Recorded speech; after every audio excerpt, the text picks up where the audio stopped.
It's an uncomfortable feeling sometimes because you wonder, are you going to make it through the process?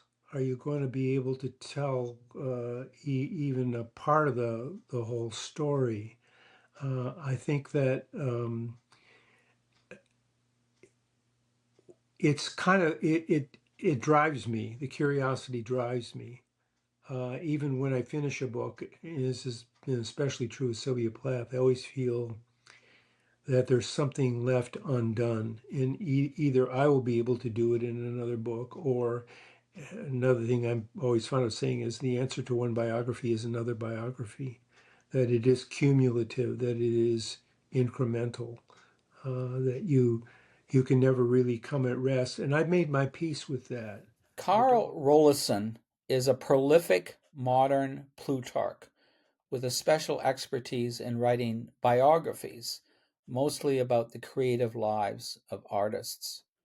His numerous biographies are expressions of his particular curiosity, and so his curiosity is prolific too. Carl Rollyson has written more than 40 books on people, writing, and culture. He is known primarily for his diverse biographies of artists, authors, and journalists like Norman Mailer, the writer William Faulkner, the poet Sylvia Plath, the intellectual Susan Sontag, the journalist Martha Gellhorn, and the underestimated actress Marilyn Monroe. He has also had another full career as a university professor, as an accomplished scholar trying to straddle precariously the two worlds of academics and mainstream audience, and he has had yet another career as an actor too. The idea of biography as literature about the lives of individuals developed in ancient Greece with historians like Plutarch, Herodotus, Thucydides, and with the philosopher Plato. Plato developed a philosophy as an inquiry into how to live a good life through the focal point of dialogues based on the biography of his teacher Socrates. And as with any biography, we can never be sure of everything Plato says about Socrates. We know Socrates, and yet we don't know him. It is the dilemma of biography and its heritage. But Socrates is still endlessly fascinating. Socrates had an unfettered curiosity that delighted and irritated the citizens of Athens. He is believed to have said that the unexamined life is not worth living, and he repeated that the oracle at Delphi instructs the individual to know thyself. Socrates believed that examining an individual life ethically is the most important way of knowing how to live. But some people didn't want to be examined and regretted talking to Socrates. In the end, he was sentenced to death by his fellow citizens. To examine how we live and how others live, we ask questions. We might not always get the definitive answers that we want, and the questions may not always be welcome, but the point is to ask the questions. But how do we know what questions to ask? Where should we let our curiosity go? Carl Rollyson writes intriguing biographies of figures who are cultural icons. How has he cultivated a curiosity to guide himself to examine a life, and what is this nature of the curiosity of his?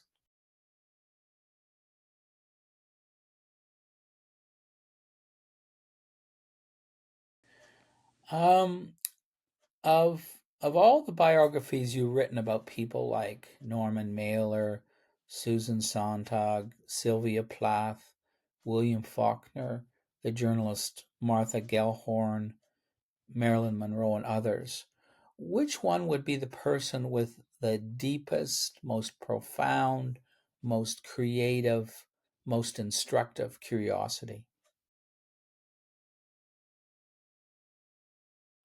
That's a really good question.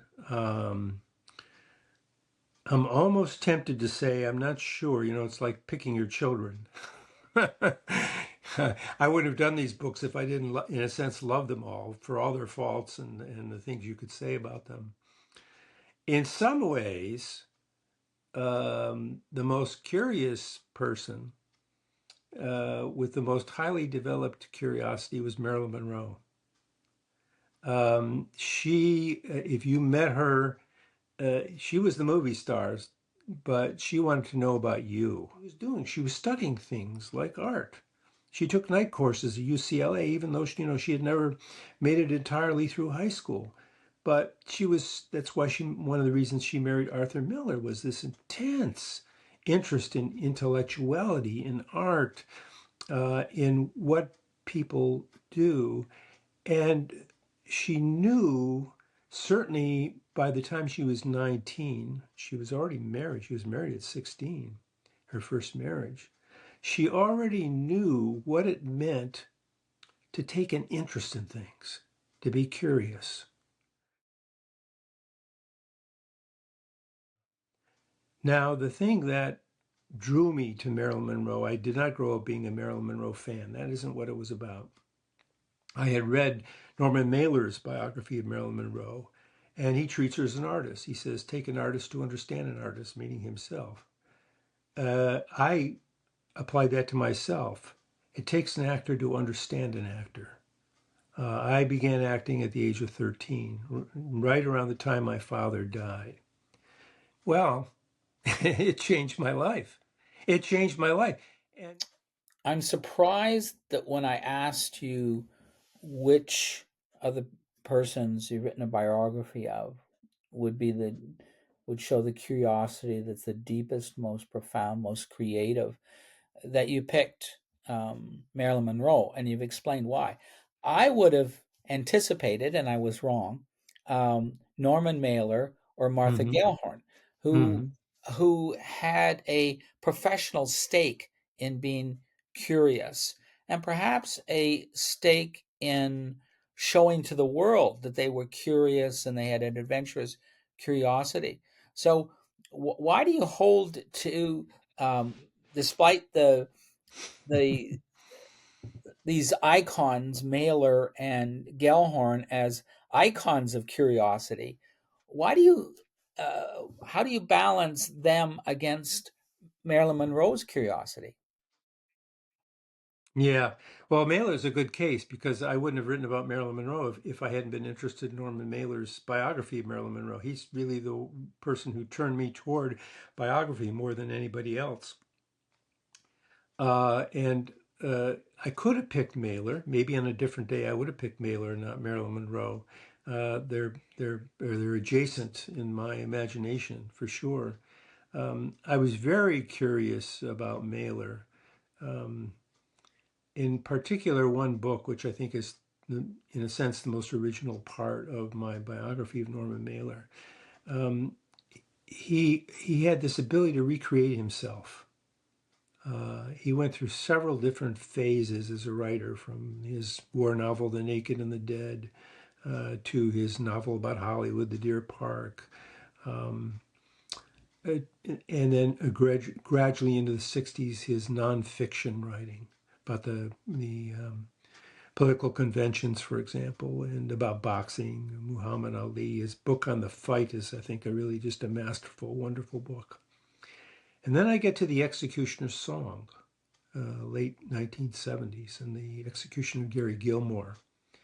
And it's, as many reviewers pointed out, it was a departure for Mailer because it had such a documentary feel to it. And it was in a very different style, a very direct style, much less metaphorical. Um, that told me so much about Mailer's um, reinvention of himself. And the book was almost therapeutic in a way, getting outside of himself, because he was so well known for his self-referential writing, for putting himself in the story. He took himself entirely out of the story. And that's what really struck me, is that he was willing to completely give himself over, as an actor does to a role, in a sense, um, completely to the narrative of the executioner's song. And I wondered, well, what happened to Mailer? And that's again the curiosity that comes in. And this was often, this happens, this serendipity happens with doing biography. If you talk to enough people, you're going to find things out that amaze you.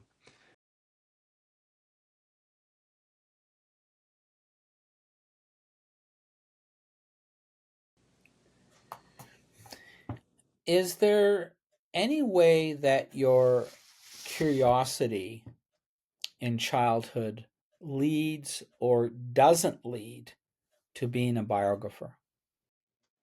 Hmm. I was always, if you're talking about my childhood, I was always interested in history in the way that many of my youngest contemporaries were not.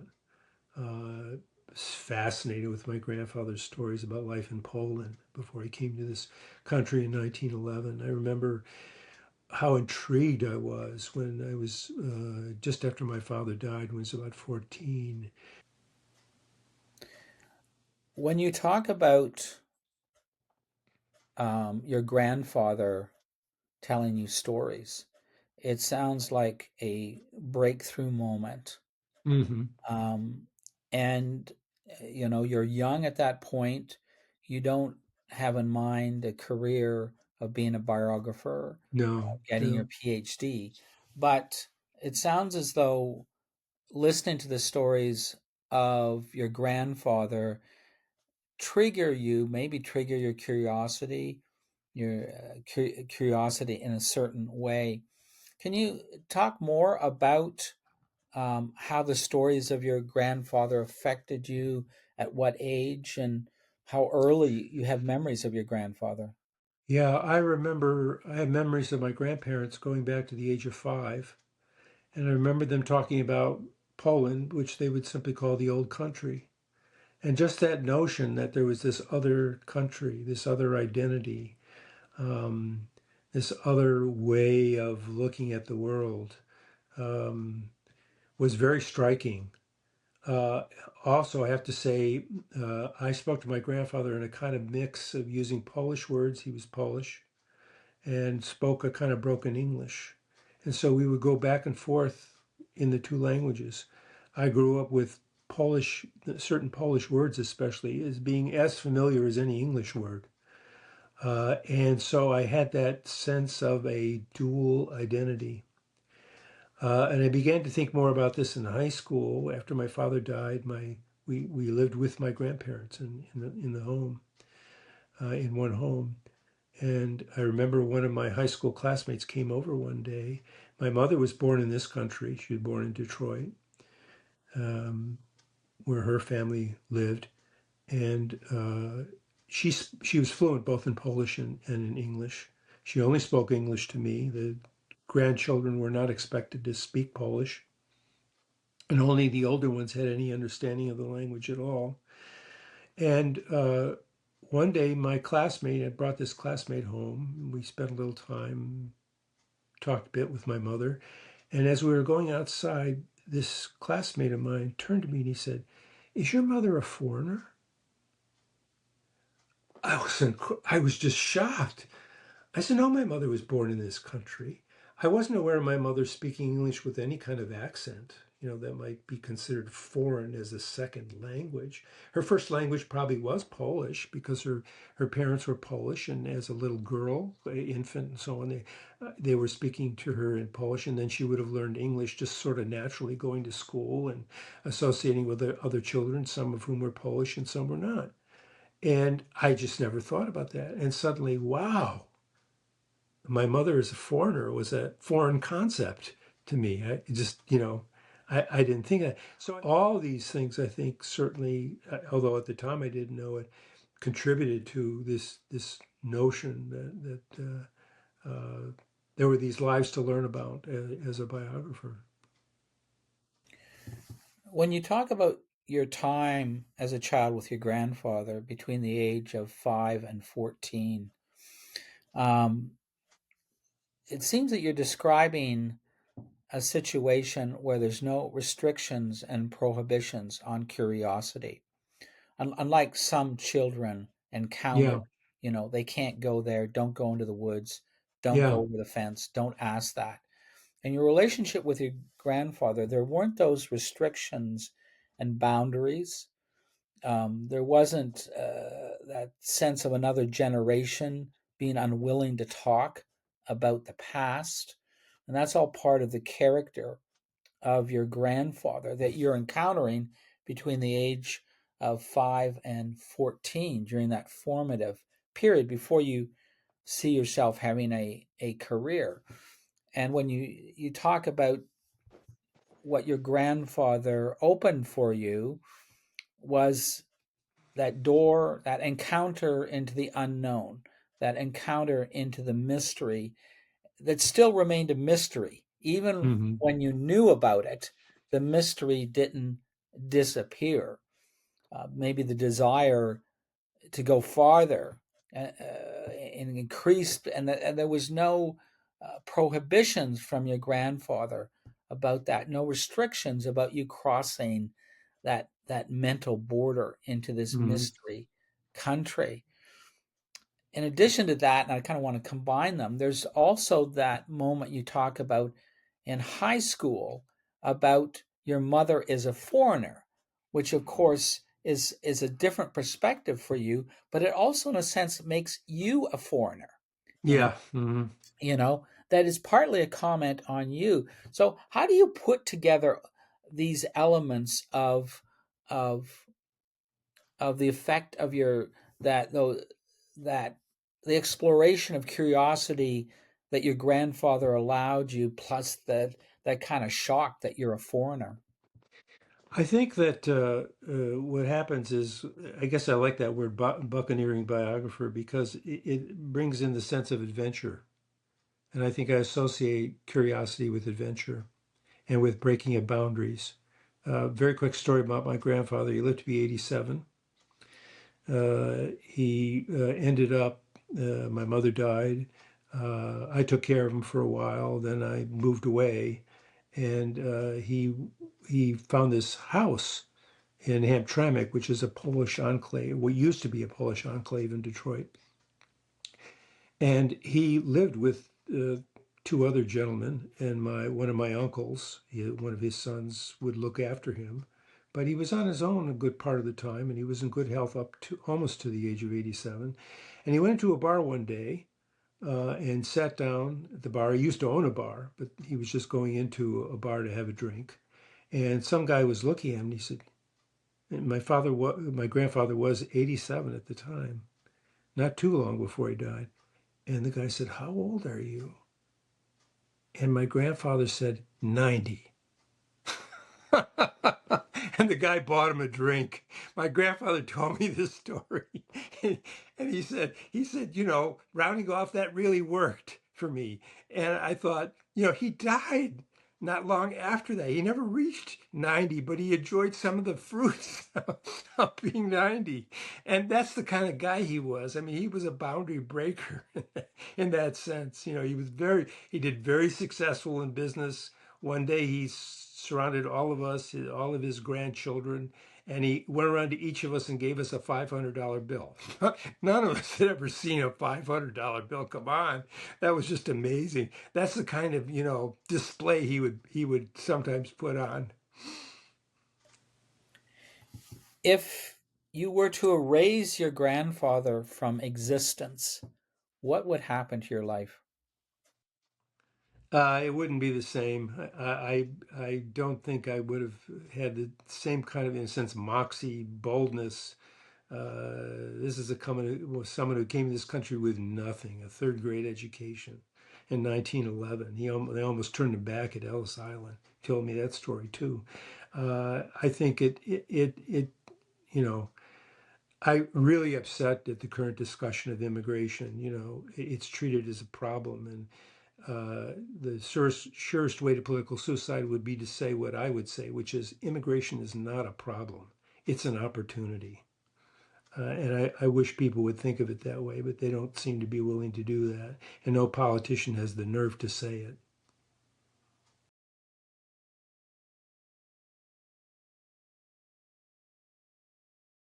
In what you write about yourself as a biographer, your curiosity doesn't seem intimidated by conventions and prohibitions. There's an element of rebellion in what you probe. Mm-hmm. You will criticize other biographers for being too discreet or for lacking sufficient curiosity. Yeah. Maybe the conventions and prohibitions against curiosity identify some boundaries to question and to cross. So, are you a rebellious biographer? What have you learned about curiosity in breaking restrictions on curiosity? Yeah. I sometimes refer to myself as a buccaneering biographer. And the fact that I've done living figures and I've done figures who are dead, sometimes long dead, and joke about how my biographical subjects won't have anything to do with me. That's not entirely true. I asked you also about, besides being the buccaneering Oh biographer, yes, the yeah, boundaries. yeah. I asked you, what you learned about curiosity in breaking the restrictions on curiosity. The way I deal with that, the breaking of boundaries, is that I'm interested in the whole person, which means that I'm not going to withhold things that I learn about a person, which if the family's alive or if their relatives alive might be upset. I was very worried when I wrote about Rebecca West because she had a very dark side and often wrote letters complaining about her own family. And I thought, and there was a split in the family because she had one son and the relationship with the son was very love-hate sort of relationship. And she essentially cut him out of her will. And the money went to the nephew, the son of one of her sisters. And I thought, uh-oh, when I when I have to contact both sides of the family in a sense. The son's side, he was married twice, and I talked to both wives, and I thought one side of the family or the other is going to hate this book, uh, and I didn't know which it was going to be, and I didn't try as I was writing the book to please anybody except myself. The interesting thing was, and I hadn't predicted this, is both sides of the family liked the book. They thought I was fair, but more than that, the reason why they didn't, often biographers get into trouble because they're the bearers of bad tidings. They say something negative about the subject, and people say, "Oh, that's a hatchet job," etc. But the thing about Rebecca West was that she had insulted both sides of her family. Even the side that that got the money understood what a difficult person she could be. And so I got away with that one.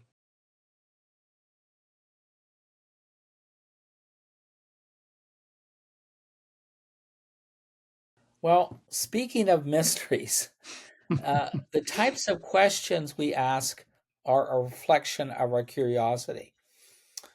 The Socrates of the early dialogues of Plato asks questions about what he doesn't have answers for, and these early dialogues often end without answers, end Yeah, in as much mystery as they started.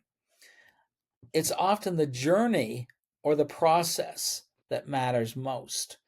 And that seems similar to your statements that, quote, biographies are always provisional yes, and never definitive. And your statement, quote, it is important to preserve the mysteries and not pretend to know what is not or cannot be known, end quote. yeah, yeah. So, what was your experience of curiosity as a process in itself in the midst of doubt? What did you think and feel in the midst of that process of curiosity before you got any answers? It's an uncomfortable feeling sometimes because you wonder, are you going to make it through the process?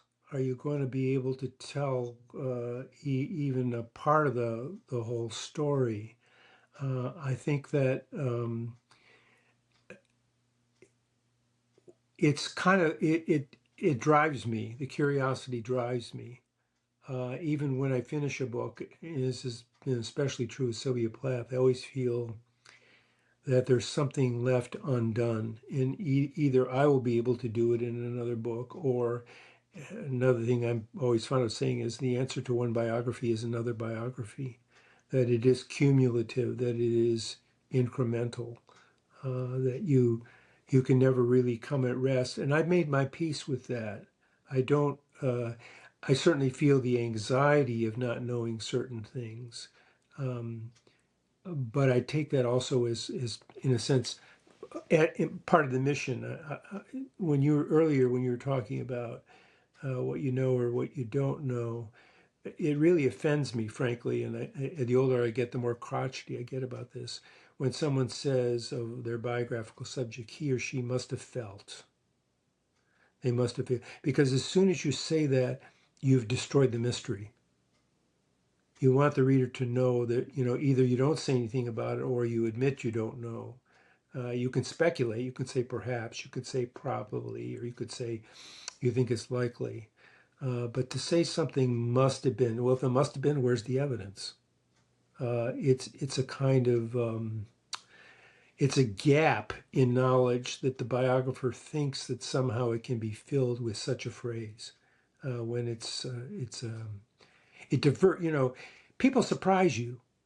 Why would you think so and so must have felt when you know there are times when you can surprise yourself and people can surprise you by what they do that you wouldn't have expected? Uh, it's true with you. And you asked me, you said, oh, you picked Marilyn Monroe. You didn't pick Norman Mailer, for example. When you asked me that question, I think we have to leave that. That's why you use the word provisional. I think biography is, and for many people, that's why biography is so.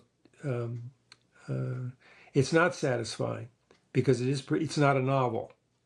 There's Huckleberry Finn. That's it. There aren't three different interpretations. There can be literary interpretations of Huckleberry Finn, but there can only be one person. But there can't only be one person with biography.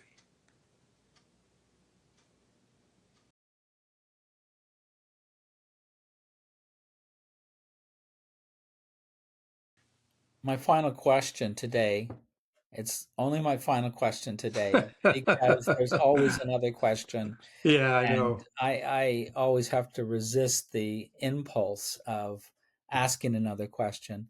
But Yeah. for the moment, my final question now, how do you think you would feel in your life if your curiosity was ever fully satisfied and that journey came to an end? I guess then I would be ready to die. I don't see that as happening. I don't necessarily see myself as writing biographies right till the day I died, but I do see myself writing about them and reading them and thinking about them. I don't see that is my identity now. I can't imagine not doing that. In fact, I tried not to stop writing biography, but when I retired from teaching, I thought, well, I'll just do some pleasure reading.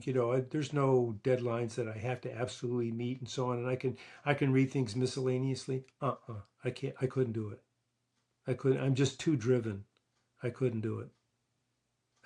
My reading has to be focused. It has to be about something that I'm going to write.